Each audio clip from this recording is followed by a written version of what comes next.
Assalamualaikum warahmatullahi wabarakatuh.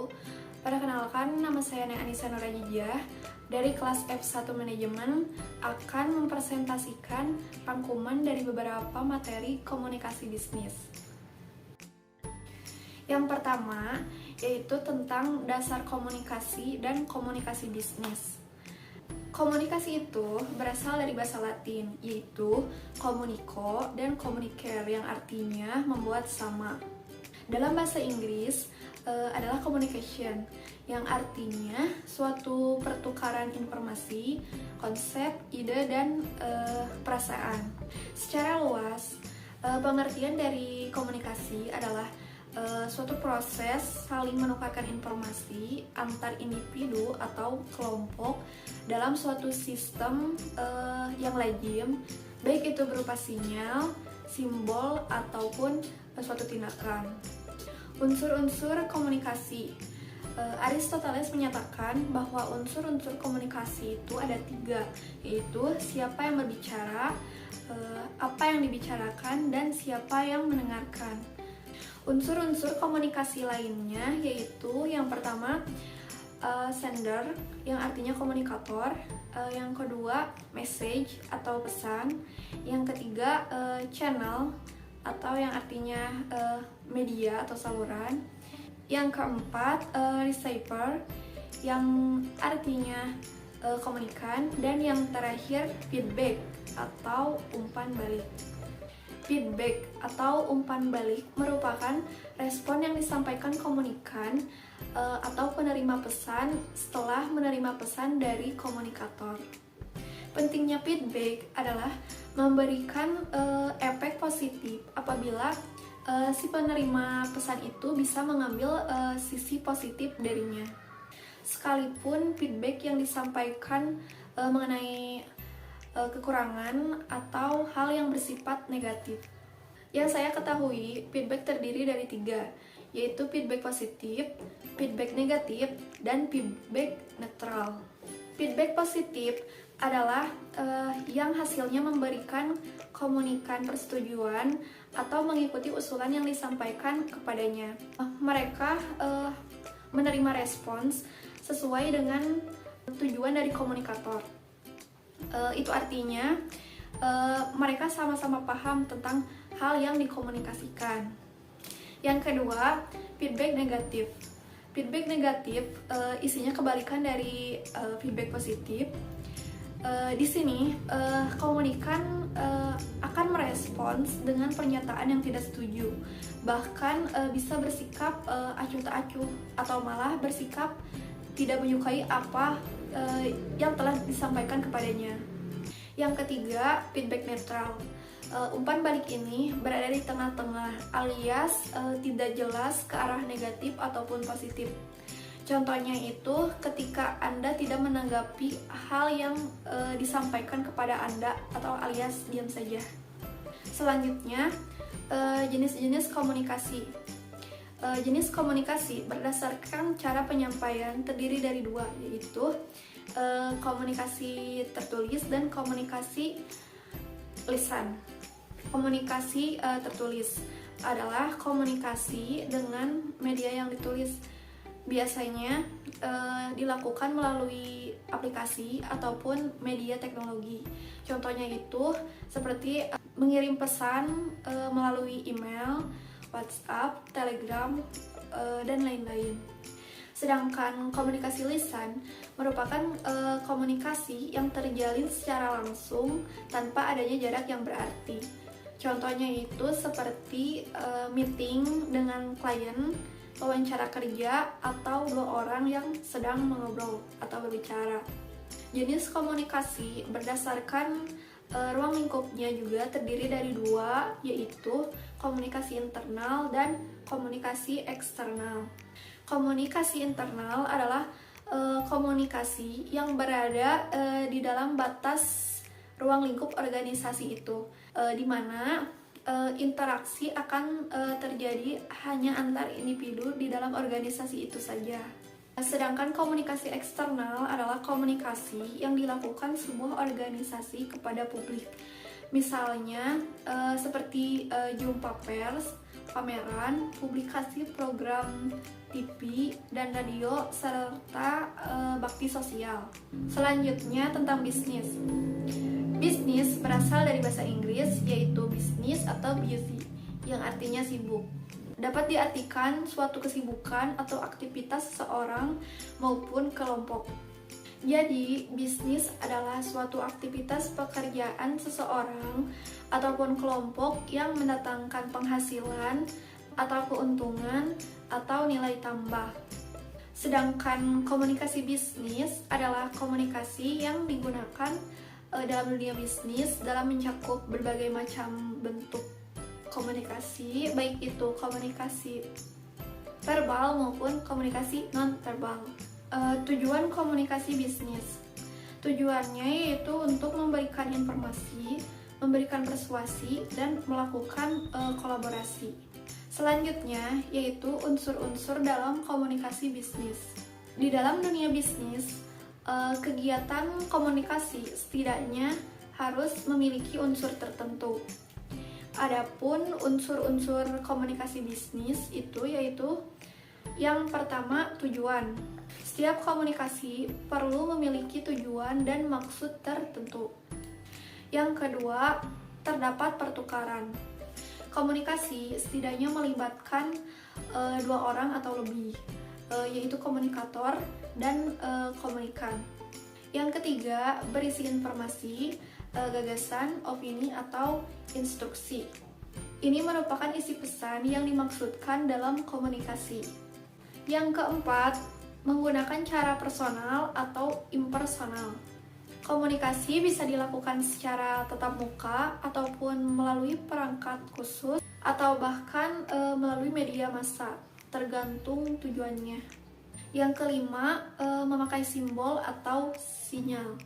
Komunikasi dilakukan dengan memanfaatkan alat atau metode yang mampu memudahkan penyampaian pesan agar dapat dimengerti.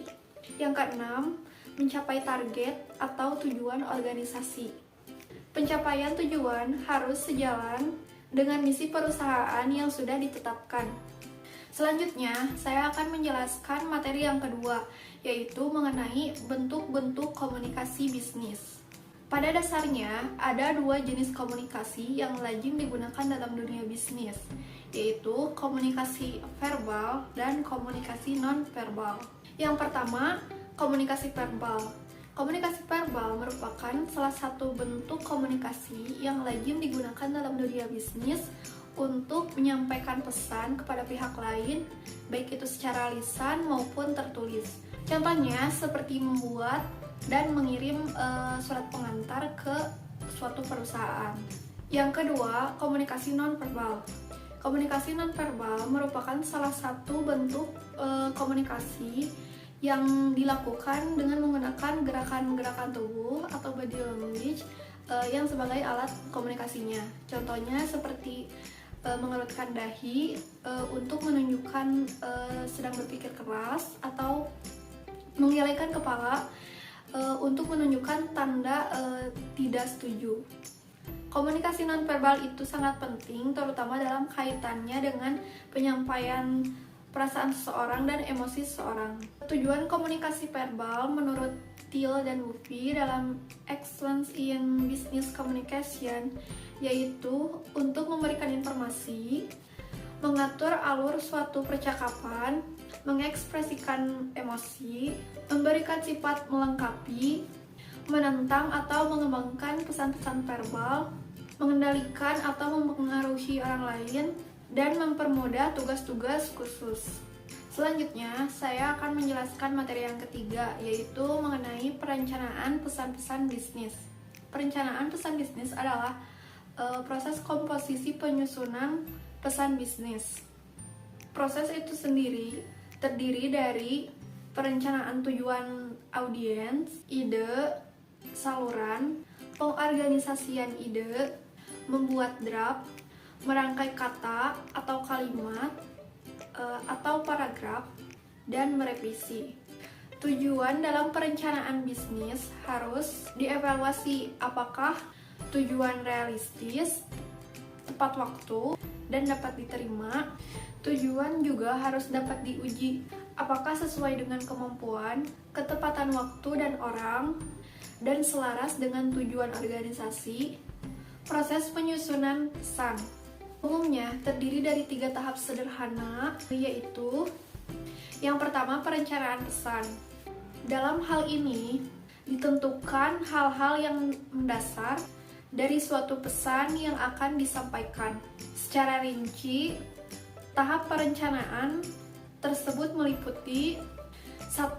Penentuan tujuan, 2. Analisis audiens, 3. Penentuan ide pokok, 4. Pemilihan saluran dan media. Tahap yang kedua yaitu penyusunan pesan. Setelah tahap perencanaan, selanjutnya ide atau gagasan dituangkan ke dalam pesan tertulis. Tahap ini meliputi 2 kegiatan, yaitu mengorganisasikan pesan dan memformulasikan pesan. Tahapan yang ketiga yaitu merevisi pesan. Pesan yang telah disusun dikaji ulang untuk memastikan apakah ide atau gagasan yang diungkapkan sudah memadai. Berbagai kegiatan pada tahap merevisi pesan yaitu 1. Menyunting pesan, 2. Menulis ulang, 3. Memproduksi pesan, 4. Mencetak pesan. Penentu tujuan bisnis. Ada 3 tujuan komunikasi bisnis, yaitu 1. Memberi informasi. Tujuan pertama dalam komunikasi bisnis adalah memberikan informasi yang berkaitan dengan dunia bisnis kepada pihak lain. Sebagai contoh, seorang pemimpin suatu perusahaan membutuhkan beberapa pegawai baru yang akan ditempatkan sebagai staf administrasi di cabang-cabang kantor yang ada. Yang kedua yaitu membujuk atau persuasi. Tujuan komunikasi bisnis yang kedua adalah memberikan persuasi kepada pihak lain agar apa yang disampaikan dapat dipahami dengan baik dan benar. Hal ini sering dilakukan, terutama yang berkaitan dengan negosiasi antara seseorang dengan orang lain dalam bisnis. Yang ketiga yaitu melakukan kerjasama atau kolaborasi. Tujuan ketiga dalam komunikasi bisnis adalah melakukan kolaborasi atau kerjasama bisnis antara seseorang dengan orang lain. Melalui jalinan komunikasi bisnis tersebut, seseorang dapat dengan mudah melakukan kerjasama bisnis, baik dengan perusahaan domestik maupun perusahaan asing. Selanjutnya tentang analisis penerimaan pesan. Terdiri dari 1. Mengembangkan profil audiens, 2. Mengenali penerima primer, 3. Menetapkan jumlah audiens dan komposisi audiens, 4. Mengukur tingkat pemahaman audiens, 5. Memperkirakan reaksi penerima, 6. Memenuhi kebutuhan informasi audiens. Ada 5 pedoman yang perlu diperhatikan agar pesan bisnis mampu memenuhi kebutuhan informasi audiens, yaitu yang pertama, temukan apa yang diketahui audiens. 2. Antisipasi pertanyaan yang tidak diungkapkan. 3. Berikan semua informasi yang diperlukan oleh audiens. 4. Pastikan bahwa informasi yang diberikan akurat. Dan yang kelima, itu tekankan gagasan yang paling menarik bagi audiens. Selanjutnya, penentuan ide pokok. Cara yang dapat digunakan untuk menentukan ide pokok yaitu yang pertama, brainstorming. Brainstorming adalah suatu cara menentukan ide pokok dengan membiarkan pikiran secara leluasa untuk mencari berbagai kemungkinan ide pokok, mempertimbangkan tujuan, audiens, dan fakta yang ada. Beberapa teknik brainstorming yang dapat digunakan adalah 1. Story Teller Store. Yang kedua, random list. Yang ketiga, conclusion, bindings, recommendation, dan worksheet. Yang keempat, journalistic approach. Dan yang terakhir, question and answer chain. Selanjutnya, tentang seleksi dan saluran media. Terdiri dari 2, yaitu saluran komunikasi tertulis dan saluran komunikasi lisan. Saluran komunikasi tertulis. Pesan-pesan tertulis dalam bisnis dibuat dalam berbagai bentuk. Misalnya surat, memo, proposal, dan laporan. Pilihan kata dalam pesan tertulis dilakukan dengan hati-hati untuk mempertahankan nada sopan dan bersahabat. Kekurangannya adalah umpan balik secara langsung yang tidak bias diperoleh dengan tepat waktu. Sedangkan saluran komunikasi lisan merupakan saluran yang paling banyak digunakan dalam bisnis.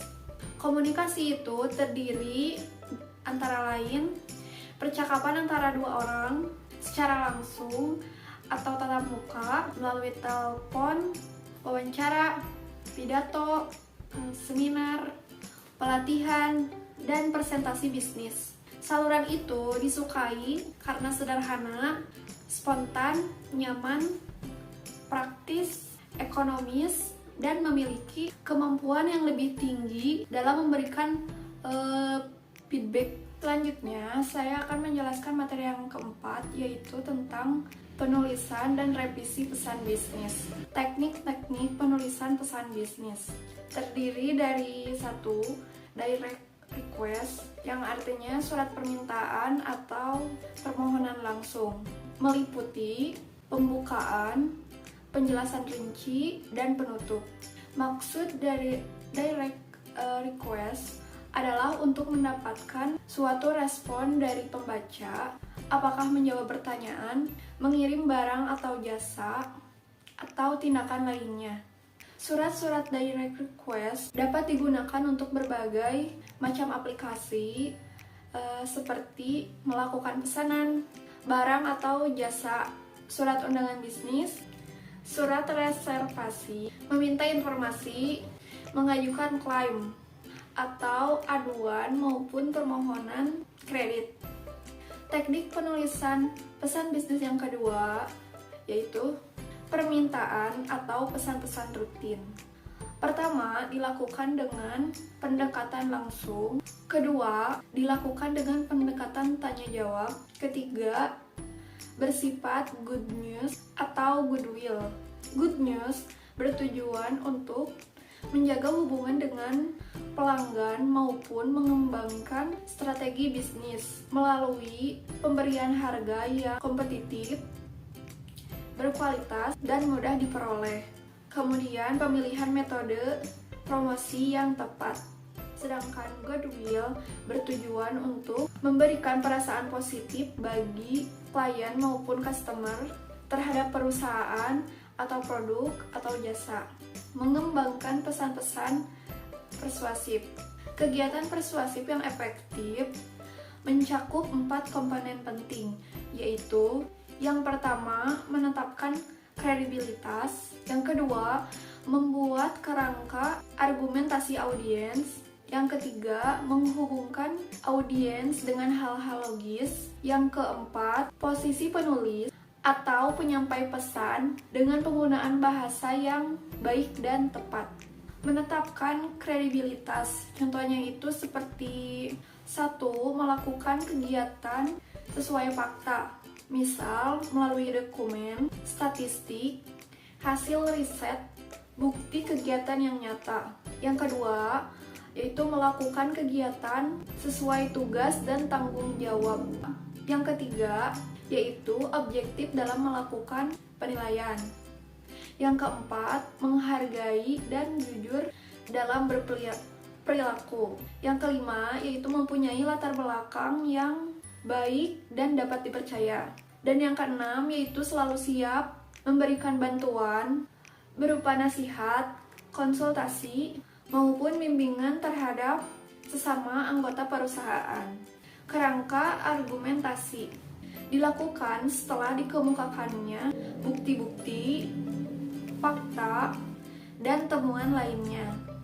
Selanjutnya, dibuat kerangka argumentasinya dan pesan disampaikan secara persuasif melalui rencana organisasi AIDA, di mana AIDA adalah yang pertama A adalah action atau perhatian. Sampaikan ide kepada audiens secara menarik sehingga mereka mau mendengarkan atau membaca pesan-pesan yang ingin disampaikan.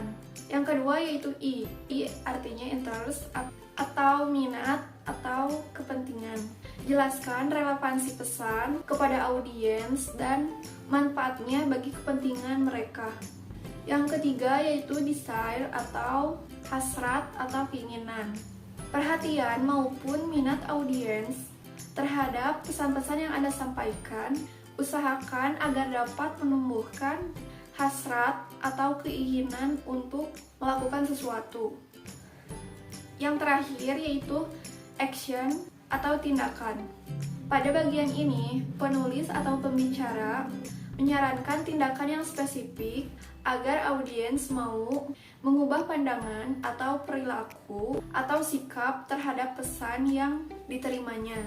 Selanjutnya, saya akan menjelaskan materi yang kelima, yaitu tentang perencanaan, pengorganisasian, dan revisi pesan bisnis.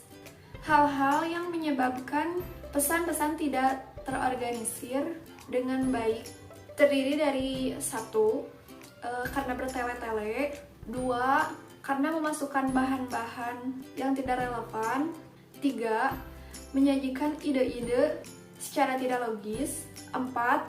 Karena informasi penting kadangkala tidak tercakup dalam pembahasan. Selanjutnya tentang pentingnya pengorganisasian yang baik. Hal yang perlu diperhatikan dalam pengorganisasian pesan-pesan terdiri dari 1. Subjek dan tujuan haruslah jelas. 2. Semua informasi harus berhubungan dengan subjek dan tujuan. 3. Ide-ide harus dikelompokkan dan disajikan dengan cara yang logis. 4. Semua informasi yang penting harus tercakup. Kemudian, manfaat pengorganisasian yang baik yaitu 1. Membantu audiens memahami suatu pesan. 2. Membantu audiens menerima suatu pesan. 3. Menghemat waktu. 4. Mempermudah pekerjaan komunikator. Materi selanjutnya yaitu tentang pengorganisasian pesan-pesan melalui online. Pengorganisasian pesan-pesan bisnis melalui online dapat dilakukan dengan melalui 2 tahap, yaitu 1. Mendefinisikan dan mengelompokkan ide-ide penyusunan outline tahap 1, yaitu mulailah dengan ide-ide pokok, nyatakan poin-poin pendukung yang penting, ilustrasi dengan bukti-bukti.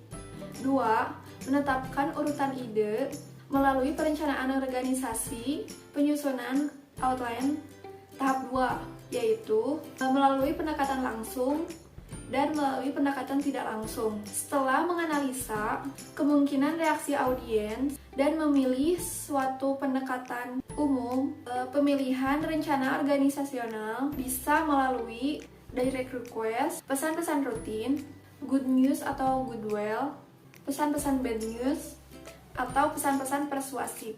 Terakhir, saya akan menjelaskan materi yang ke-6, yaitu tentang penulisan pesan positif, pesan negatif, dan pesan persuasif. Strategi penulisan untuk permintaan pesan-pesan rutin dan pesan-pesan positif. Strategi penulisan permintaan pesan-pesan positif adalah dengan melakukan pendekatan langsung. Pengorganisasian pesan-pesan good news dalam dunia bisnis umumnya sama, yaitu menggunakan pola langsung dan deduktif. Isi pesan rutin terdiri dari 1. Pembukaan yang isinya pernyataan ide-ide pokok. Yang kedua, pertengahan atau isi yang isinya yaitu penjelasan secara rinci.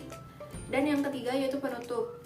Isinya yaitu mengingatkan kembali ide pokok atau mencakup pemikiran penutup yang berorientasi ke depan. Isi good news atau berita baik itu terdiri dari 1. Pembukaan yang isinya yaitu pernyataan good news. Yang kedua yaitu pertengahan atau isi. Isinya yaitu penjelasan secara rinci. Dan yang ketiga yaitu penutup. Isinya tentang mengingatkan kembali good news atau mencakup pemikiran penutup yang berorientasi ke depan. Materi selanjutnya yaitu strategi pengorganisasian pesan-pesan bad news. Pada saat memberi tanggapan atas keluhan pelanggan, mengkomunikasikan permasalahan, pesanan atau memberitahukan perubahan kebijakan perusahaan yang dapat mengubah citra organisasi bisnis secara negatif, ada 3 hal yang diperlukan, yaitu 1. Penyampaian bad news, 2. Penerimaan pesanan tersebut, 3. Menjaga goodwill sebaik mungkin dengan pelanggan. Cara pengorganisasian pesan-pesan bad news yaitu 1. Menciptakan audience centered tone, yaitu nada atau intonasi dalam penyampaian bad news harus memiliki spesifikasi. 2. Membantu audiens mengerti bahwa bad news menggambarkan keputusan yang tegas. Yang terakhir yaitu memilih perencanaan organisasional. Kemudian, penyampaian bad news ke pelanggan. Yang pertama, tetap bekerja sebaik mungkin menuju kepada terwujudnya suatu penjualan ulang. Yang kedua, tetap menjaga instruksi atau informasi tambahan sejelas mungkin. 3. Tetap optimis dan percaya diri sehingga pembaca tidak akan kehilangan minat. Materi yang terakhir yaitu perencanaan pesan-pesan persuasif. Penyampaian pesan-pesan persuasif dapat diterapkan untuk kepentingan internal dan eksternal organisasi. Tidak seperti permintaan rutin, pesan-pesan persuasif bertujuan untuk mempengaruhi audiens yang cenderung mempertahankan ide atau gagasannya. Menulis permintaan persuasif. Yang terpenting untuk diingat ketika penyusunan permintaan persuasif yaitu tetap menjaga batas-batas permintaannya. Manfaat langsung permintaan persuasif meliputi pengurangan kerja seorang superior.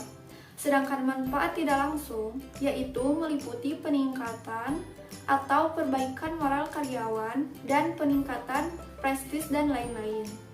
Permintaan persuasif untuk tindakan. Contohnya itu seperti surat permintaan, peningkatan anggaran, sebaiknya menggunakan perencanaan organisasional AIDA. Sedangkan permintaan dan pengaduan persuasif untuk penyesuaian, contohnya complaint letter. Sekian penjelasan materi dari saya. Mohon maaf bila ada kesalahan. Wassalamualaikum warahmatullahi wabarakatuh.